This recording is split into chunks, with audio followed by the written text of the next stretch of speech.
Thanks everyone for coming out tonight. I really do appreciate it. I appreciate it's quite late as well. Like, I know at least a few of you early this evening like did a big yawn, looked at the time and thought, why the fuck did I sign up to see 3 no-name comedians at 10 p.m. at night?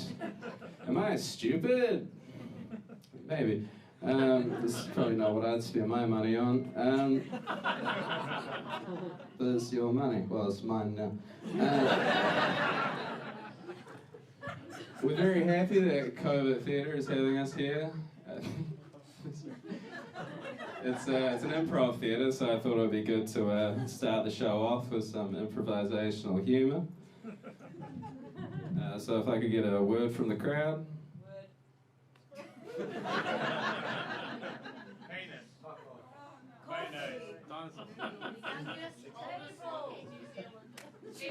I think I heard pool noodle. It's convenient actually. So to the untrained stupid eye such as yourself, this might be just a pool noodle, but to a man with such improvisational talents like me, well, this can be anything.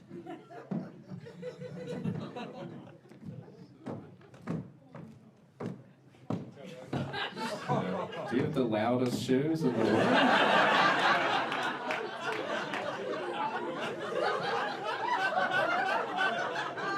It's incredible. It's like a horse, just left. So yes, full noodle can be anything.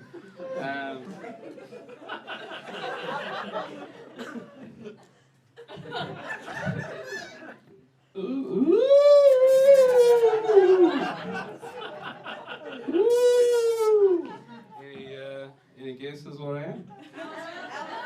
That motherfucker. Elephant. Elephants are great.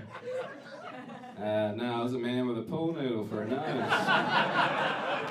don't know, it would fucking suck. Everything would probably smell like chlorine. Probably just go around and be like, woo! Can I get another word from the audience? Mayonnaise. Quite convenient, actually.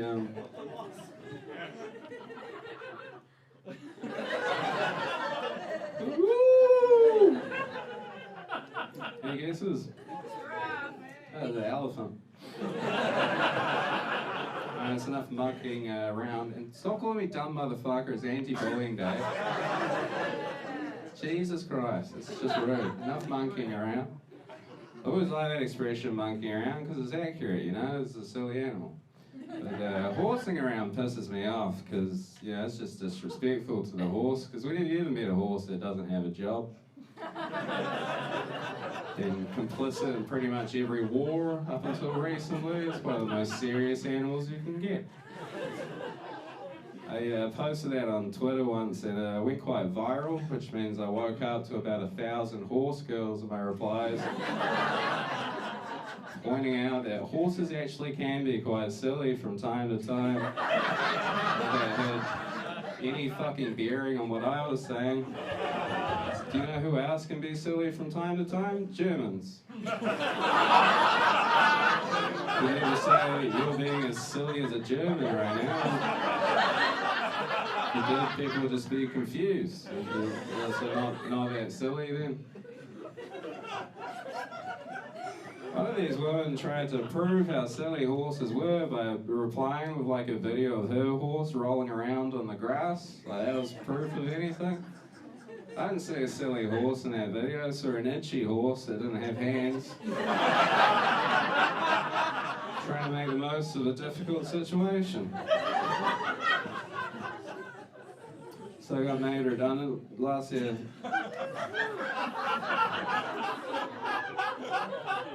It's not that good. Everyone needs to relax. I got made redundant last year. And it made sense because, you know, I was arguing with horse girls online more than I was doing my job. I don't know if any of you have been made redundant before, but it's a very awkward experience because it basically just needs to be a 2-minute chat, but for some reason it's 3.5-hour meetings, like stretched out to make it feel more official or something. I think the funniest part of it for me was at one point they showed me 2 graphs to like help me grasp the situation, and the first graph was titled Current Structure of the Creative Department, and it had the name of everyone that worked in the creative department in case I forgot. And then the second graph they showed me was titled Planned Restructure of the Creative Department. And it was the same graph, but it didn't have my name on it. I'm like, do you understand? I'm like, yeah, I understood half an hour ago.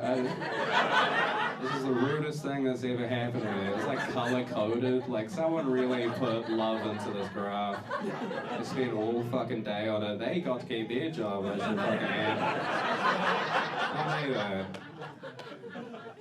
I then had to clear my desk out, obviously. And I think in hindsight, it was a very tragic experience for my co-workers to watch, because well, I'd been there for 5 years, so I just accumulated like a very sad story's worth of shit. The first thing I pulled out was like a trophy I won for being good at my job. Not good enough. I had 4 different types of antidepressants in there. I wasn't on all 4, it just took me a while to find one that was right for me. The first one I was prescribed was called Prozac, which felt a little bit on the nose, given that I'm called Zach. I was like, doctor, I fucking hate myself. Whatever shall I do? And he was like, you're anti-Zach, huh? Oh, the pill for you. I had to give my laptop back, or their laptop as they like to call it.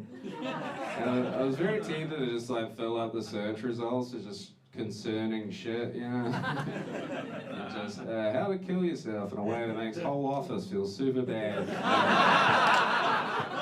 It's arson for beginners.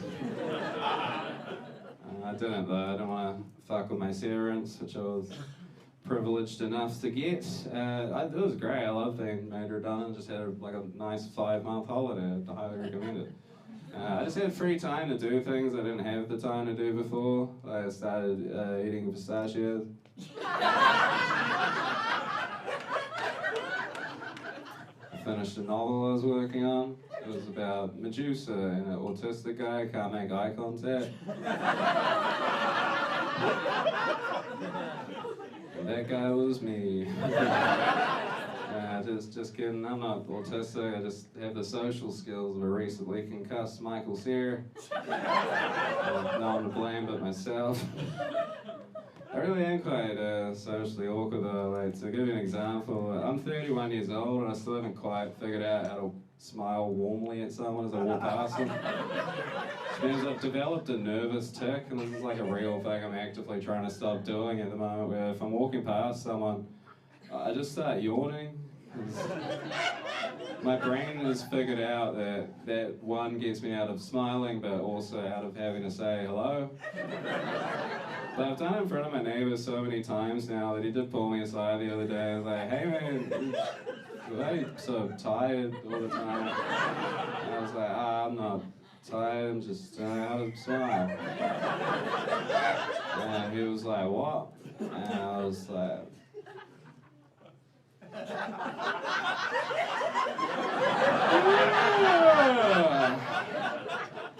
look at the time. Gotta go. Give you another example of my social ineptitude. I was meeting something quite important once at work. I went to go to shake her hands, but her hands weren't free. It didn't stop me from just sort of shaking an imaginary hand in the air between us while saying, yeah, shake. Making no eye contact and deliver with no charisma. Might have been cute and quirky if I was Zooey Deschanel, but I'm not. And that's why I was made redundant. What's funny is I used to be a barber. Yeah, exactly. If you had to ask me, my 3 biggest weaknesses would be the lack of conversational skills, my inability to multitask, and like my poor fine motor skills, you know, like handwriting or barbering. So I'm not exaggerating when I say I was the worst barber in the country. My barbering career lasted all of 3 months, which is not coincidentally the same length of time as a trial period. The barbershop was significantly less busy by the time I left that shop. Like, people just stopped coming in, it wasn't worth the risk. I had a few warnings before the time I got fired. One time it was just, I thought I was doing well. I was kind of this like teenage, just kids here, and I just looked up at the mirror and it's just there's like a tear down his face.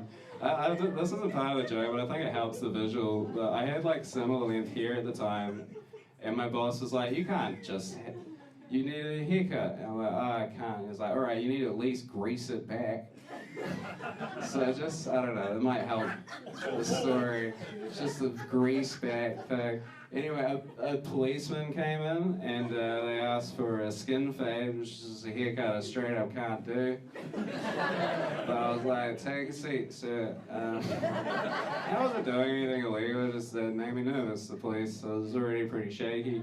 And so a skin fade, to break it down, is like basically imagine a line going around your head, and everything under that line you make it completely bald, and then everything above the line you make it almost bald, and then you do like a scooping motion to blend that line out.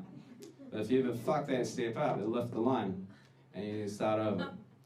And anyway, I spent about an hour and a half making this man completely bald. Just had like a shiny red, because it was like all over his head. And I didn't charge him. I thought, I'd kill me. So the policeman, I don't know, New Zealand police kill you, tasing you or something. So that was the end of my barbering career. Do you guys like my shirt? Oh, thank you. I was hoping so, because I accidentally spent $420 on it last week. Didn't have a price tag on it. I thought, I got a new job, I can probably afford whatever it is. And I have $62 in my bank account now. So if anyone has any change and wants to give it to me after the show, I've got a pretty fucking big pocket. And I guess where half the money went. There's a $400 pocket right here. The pocket doesn't even have like a logo to let people know it's expensive either, which pisses me off. Which means I got no choice but just to tell anyone that will listen that it's an expensive t-shirt. But at least now you know I'm classy. Does anyone else hate how witches laugh? It's just obnoxious, all the fucking time as well. It's like, what's so fucking funny? I get it's a comically large pot of soup they're always stirring, but surely that bit gets old after a while. I'm sorry if there's any witches. I don't mean to offend. It'd be pretty amazing to do comedy to a crowd of witches, because they are such generous laughers. I could do my witch material, hey ladies, don't you hate it when you pull the brakes on your broomstick too fast and you get splinters in your pussy?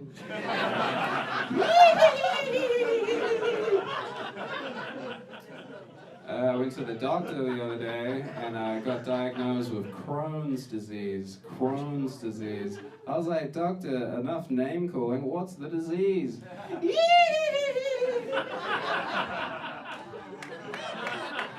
I clap. I can clap. Been watching a lot of horror movies lately. And I've noticed a weird amount of them feature an evil orphan. Just doesn't feel like a very fair stereotype to perpetuate against some of society's most unfortunate members. I feel like orphans already have it pretty tough without being put in the same category as ghosts and ghouls. I find the idea of someone like just deathly afraid of orphans kind of funny though. Like, someone that comes across like a lost kid in the mall, and like, oh, excuse me, little one, where are your parents? Are you lost? And they're like, oh, I don't have parents, I'm an orphan. And they just go like white as a ghost. Orphan! Who said Oliver Twist 5 times in the mirror? Invite them out to the orphan's kitchen. I'm like, fuck no. That's scary. Does anyone else look their finger before they turn the page on the McDonald's digital kiosk? I'm not just weird. I was using one of those the other day, and it said, do you want to round up to donate to needy children? I was like, you mean orphans? Fuck no. I don't know why they thought I was in a charitable mood either. Like, they had the data on their end to see that I was ordering a cheeseburger for breakfast. Wasn't even feeling charitable to my own body. I don't eat too much McDonald's. I like when they do McDonald's Monopoly, because then I can justify eating it, because there's a slim chance I might win a cruise. I always found that funny that one of the prizes is a cruise. Like, I'd just be too embarrassed to ask for the time off, I think. Why do I need 2 weeks off? Oh, well, you see, sir, I've eaten so much McDonald's, I've won a cruise. Is my girlfriend coming? No, it was just the one ticket. It's always been my dream to spend 2 weeks out on the open waters in a boat full of other McDonald's enthusiasts. Other McDonald's Monopoly heads. I'm off to McDonald's now though. Pretty much off all meat. Applause. Yeah, let's get some applause. Yeah. I mean, I still eat beef. And chicken. And pork. Partial to the odd bit of fish. I just stopped eating anything that can solve a puzzle. So it's pretty much just octopuses and crows are out. It's been hard, you know. People keep being like, Zach, you gotta try some of this crow. I'm like, no way, man. It's puzzletarian. I don't eat kangaroos either. I just think it's a weird thing to eat. I think it's real weird that Australians eat them as well. Like, it's their national animal. I don't feel like you can have an animal both on your coin and your plate. Like, I'm sure Kiwis taste delicious. They look like walking chicken drumsticks, but still never eat one out of principle. Whereas the kangaroos, they don't look delicious at all. Have you seen one flex its muscles before? It's not even an animal, it's just a guy. This is a dude. I don't think he should eat people, so he can solve puzzles. I went on a student exchange when I was 12 to Brisbane, and the family was like obsessed with getting me to try a kangaroo by the time I left, and they did succeed in the end. It was a lot like the plot of Green Eggs and Ham, but it's more Australian. I fucking hated that exchange, man. The whole time I was there, I was wondering what the fuck I was doing in Brisbane, a city that ostensibly had the exact same culture as the one I just came from. To spend time with the family that of strangers that did not like me.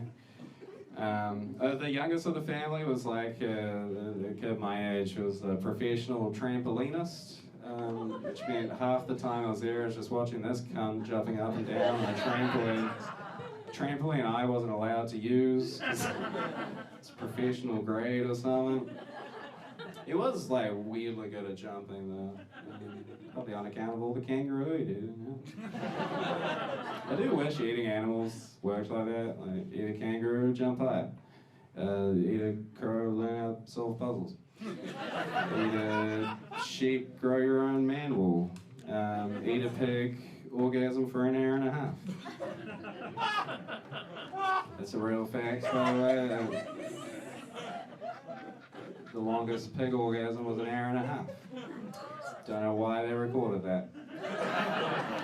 Don't know how that drove the science forward exactly.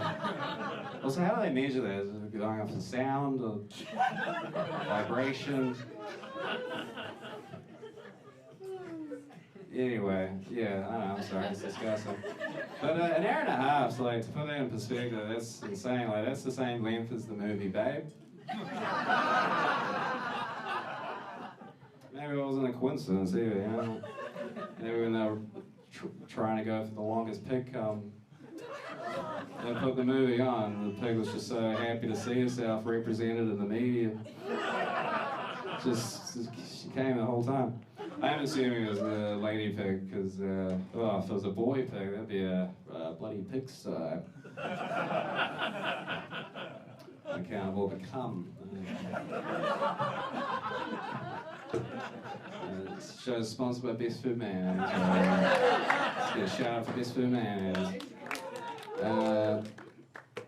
Did anyone go trick-or-treating last night?